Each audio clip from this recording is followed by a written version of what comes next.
Mana pārliecība stiprināja vakardienas tikšanās ar saviem vēlētājiem, kur bija plaši pārstāvēti un Saimā jūs domājat tiem vēlētājiem? Tas stiprināja manu pārliecību.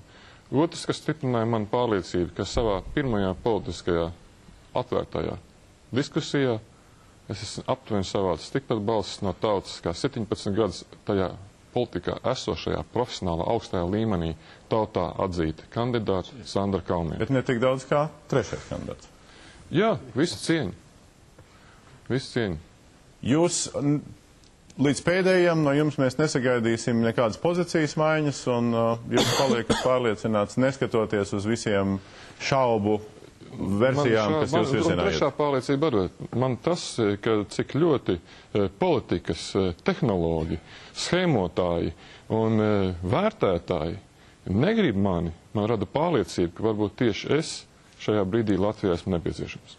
Schēmotāji līdz galam varbūt nesapratu, bet, saskaņas centrā... Taisa sižetus, kura nav ne ar ko pamatot. Kalīškas, man ir patstāvīgs viedoklis. Es gribētu arī tāpat kā Kalnietes kundze pateikt paziņojumu. Pēc tās brīža, kad mani koalīcijas frakcijas izvirzīja, es paliku viens.